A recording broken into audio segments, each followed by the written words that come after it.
Add गए अभ्यास पुस्तिका सामाजिक विज्ञान कक्षा 8 की जो पाठ्य पुस्तक है उसे 3 भागों में डिवाइडेशन किया गया है।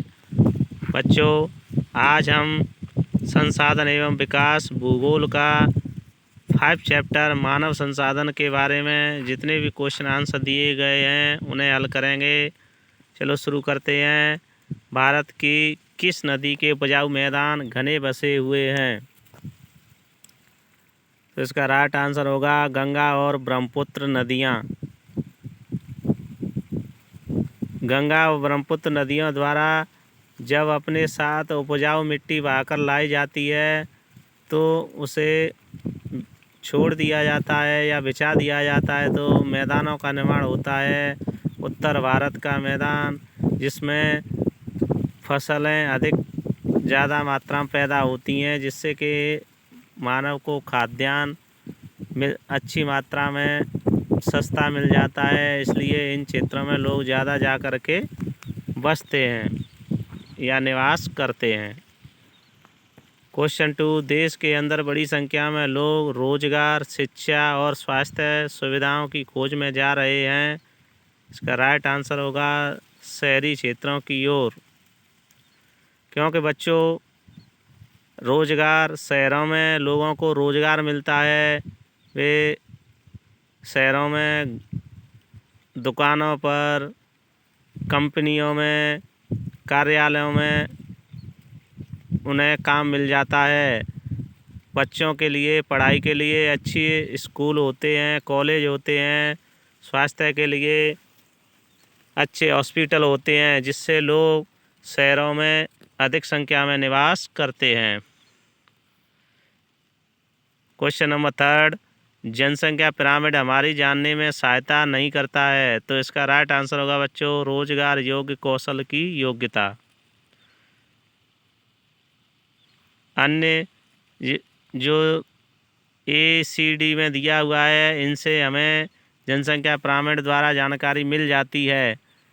जनसंख्या पिरामिड से हम कितने पुरुष कितनी महिला हैं, शिक्षित कितने, अशिक्षित कितने हैं, आय का स्तर क्या है, इन सब जानकारियों को प्राप्त कर सकते हैं।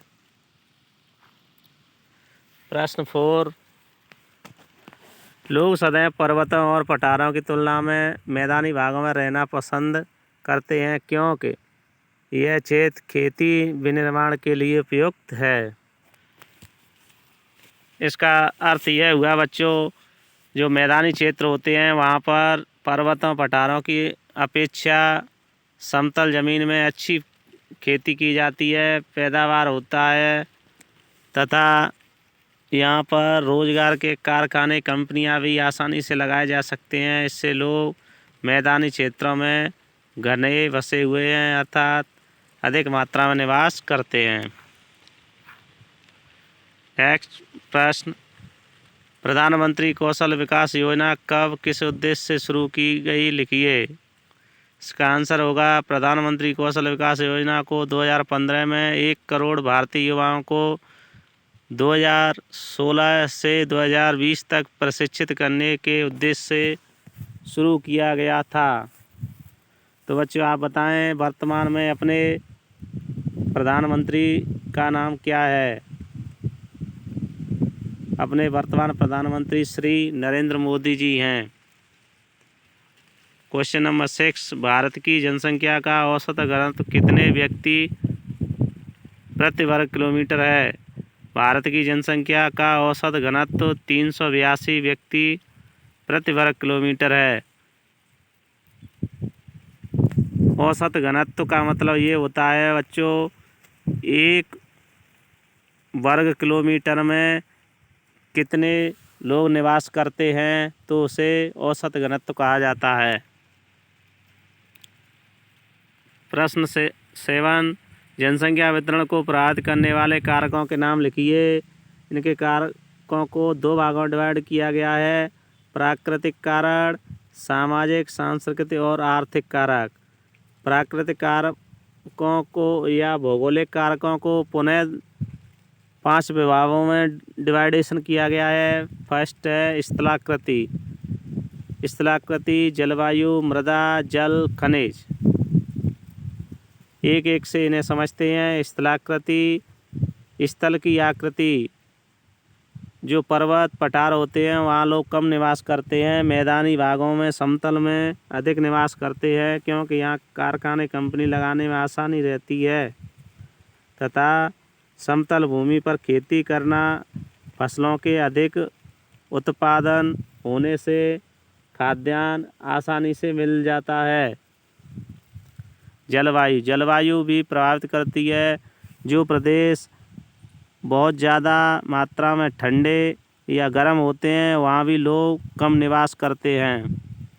मृदा भी जनसंख्या वितरण को प्रभावित करती है, क्योंकि मृदा मिट्टी के कहते हैं।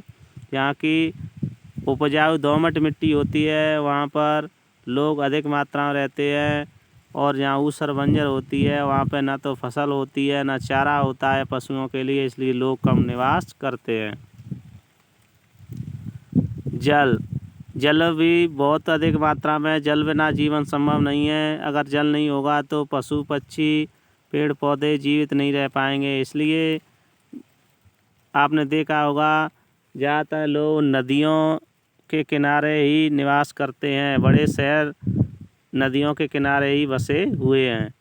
खनिज भी जनसंख्या वितरण को प्रभावित करते हैं। जिन क्षेत्रों में खनिजों के भंडार पाए जाते हैं वहाँ लोगों को रोजगार मिलने से वहीं बस जाते हैं, इससे वहाँ भी घनी आबादी पाई जाती है।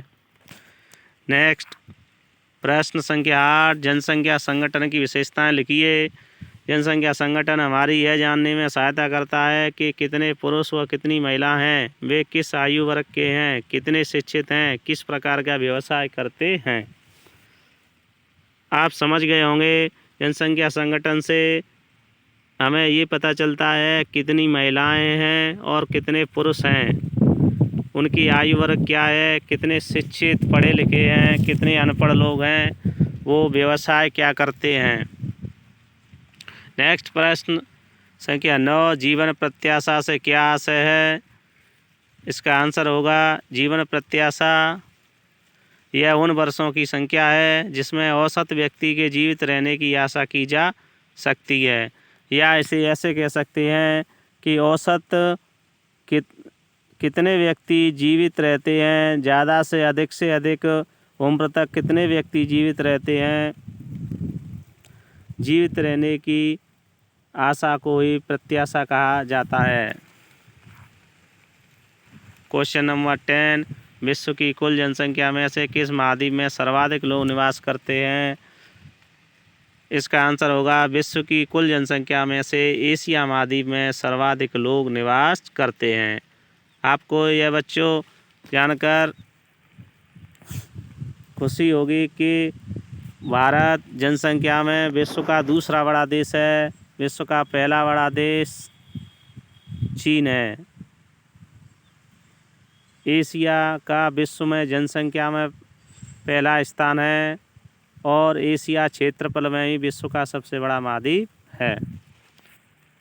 क्वेश्चन नंबर 11, प्रवास, अप्रवासी, उत्प्रवास शब्द के अर्थ लिखिए। प्रवास किसी क्षेत्र विशेष में लोगों के आने जाने को प्रवास कहते हैं। अप्रवास वे लोग होते हैं जो देश में आते हैं। उत्प्रवास वे लोग होते हैं जो देश छोड़ते हैं। इसे ऐसे समझ सकते हैं, अप्रवास जैसे अपने देश में, अमेरिका से अपने देश में आए लोगों को अप्रवासी कहा जाएगा, और जो अपना देश छोड़कर अमेरिका चले गए उन लोगों को उत्प्रवासी कहा जाएगा। क्वेश्चन नंबर 12, आर्थिक कारक किस प्रकार जनसंख्या वितरण को प्रभावित करता है। इसका आंसर होगा आर्थिक कारक उद्योग क्षेत्र रोजगार के अवसर प्रदान करते हैं। लोग बड़ी संख्या में इन क्षेत्रों की ओर आकर्षित होते हैं। जापान में ओसाका शहर। बच्चों पूर्व में भी तुम्हें बताया है कि